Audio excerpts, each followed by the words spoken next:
Vilevile TAKUKURU imefanikiwa kuchopeka somo la historia na maadili katika mitaala ya shule za msingi, sekondari pamoja na vyuo vya kati nchini. Jitihada zinaendelea ili katika vyuo vikuu vyote nchini pia tupatiwe somo kama hili la historia na maadili.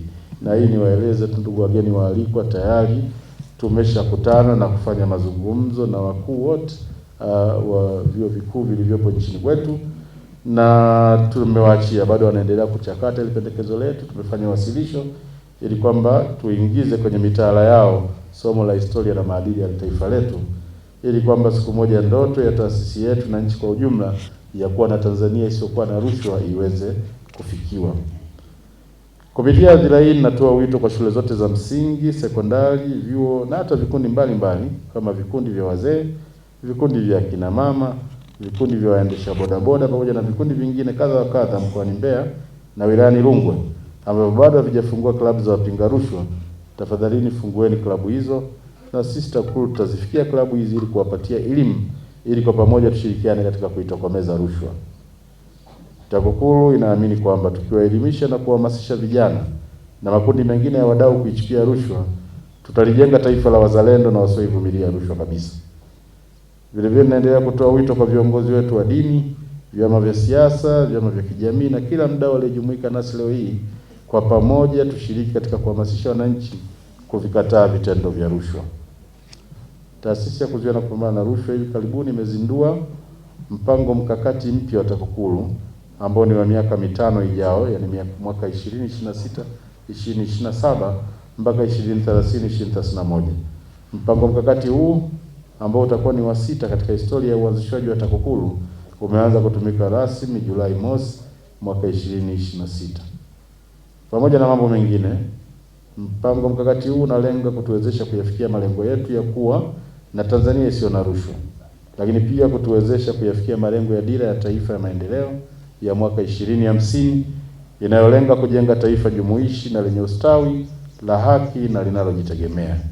Mradi wa ujenzi wa jengo la ofisi ya TAKUKURU wilaya ya Rungwe ulitekelezwa kwa kutumia bajeti ya mwaka wa fedha 2024-2025 ambapo mradi ulitengewa kiasi cha shilingi milioni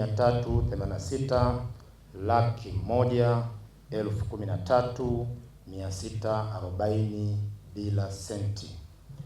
Mradi huu ulianza kutekelezwa mnamo tarehe 6 Januari mwaka 2025 na ulikadiriwa kukamilika baada ya miezi 6 mnamo tarehe 5 Julai 2025.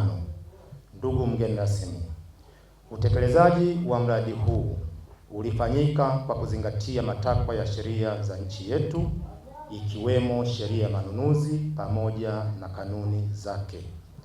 Aidha, utekelezaji wa mradi huu ulizingatia miongozo kutoka Mamlaka ya Kudhibiti Ununuzi wa Umma, yani PPRA. Mradi ulitekelezwa kwa utaratibu wa force account chini ya usimamizi wa ofisi ya TAKUKURU wilaya ya Rungwe na ushauri kutoka kitengo cha usimamizi wa miliki TAKUKURU makao makuu. Kwa niaba ya watumishi wa TAKUKURU Rungwe, ninaomba kutumia fursa hii kukushukuru sana mkurugenzi mkuu wa TAKUKURU kwa jengo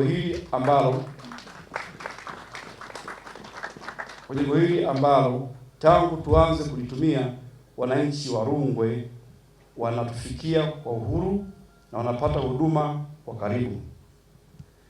Tarajio letu ni kwamba baada ya jengo hili kuzinduliwa ni kuongezeka kwa wadau katika kuzuia na kupambana na rushwa, kwa kuwa mazingira ya ofisi sasa yaliboreshwa na yalikuwa rafiki kwa kila mdau. Naomba niahidi mimi niliyepo sasa na hata watakaokuja baada yangu kulitunza jengo hili. Hapa umetuachia deni kubwa sana ambalo sasa mimi na watumishi wenzangu wa TAKUKURU wilaya ya Rungwe tunapaswa kulilipa deni hilo. Kwa hiyo kuanzia sasa ni mtihani umebaki kwetu. Wewe kama kiongozi wetu umemaliza kazi yako. Ni hatua makini ya serikali ya awamu ya 6 katika kuimarisha vita dhidi ya rushwa.